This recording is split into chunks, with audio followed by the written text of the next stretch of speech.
Olá!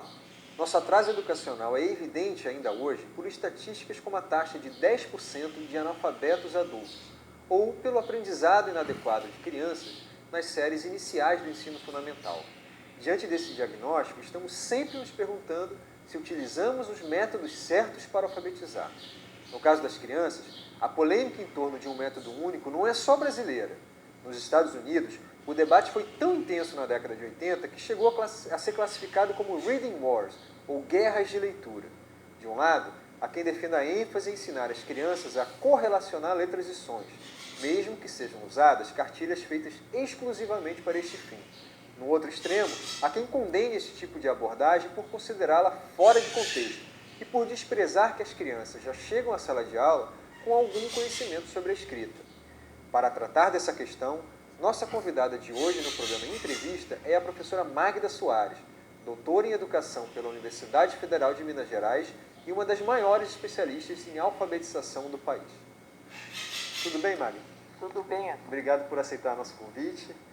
E aí, quem está certo do lado dessa guerra? Olha, os dois estão certos, viu? Porque, na verdade, não é uma questão de ou isto ou aquilo. A criança aprende a ler e escrever, obviamente, convivendo com a leitura e a escrita. Né? Com a leitura e a escrita reais. O problema está em outro lugar, como eu vou dizer daqui a pouco.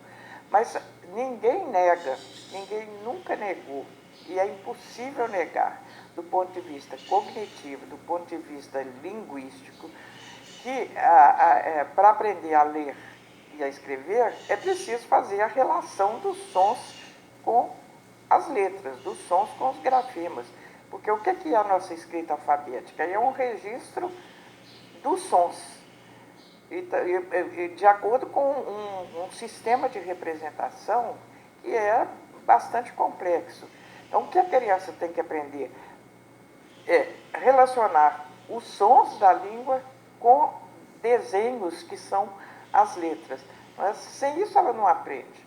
A questão é fundamentalmente de como é que a criança vai aprender isso. Ela vai aprender isso primeiro, para depois ela ler e escrever, que é muito como se falava antigamente. Não, peraí, primeiro você vai aprender a ler, depois você vai ler aqueles livrinhos que você está curiosa para ler, né?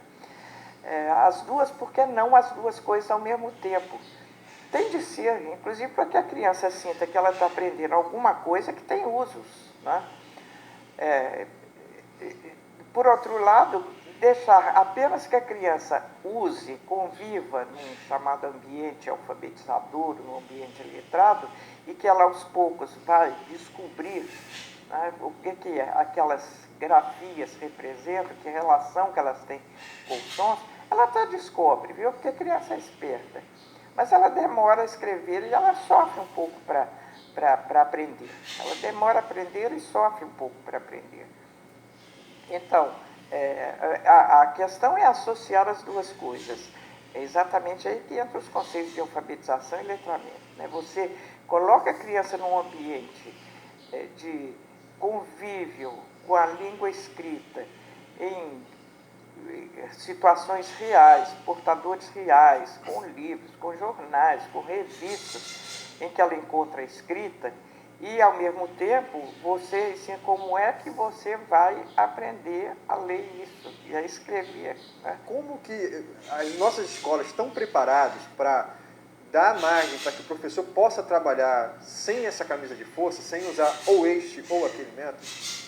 Aí é a questão da formação de novo, né? É a formação, porque o professor tem que trabalhar com as duas coisas. Ao mesmo tempo que ele tem que trabalhar para que a criança entenda que a escrita é usada para várias finalidades, que ela varia conforme o interlocutor, para quem que você escreve, né?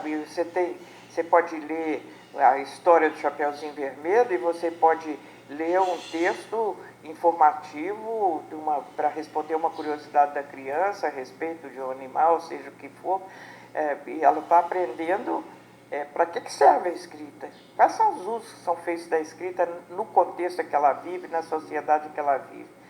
Mas ela quer também aprender a fazer isso ela mesma, a escrever e a ler. Então é preciso fazer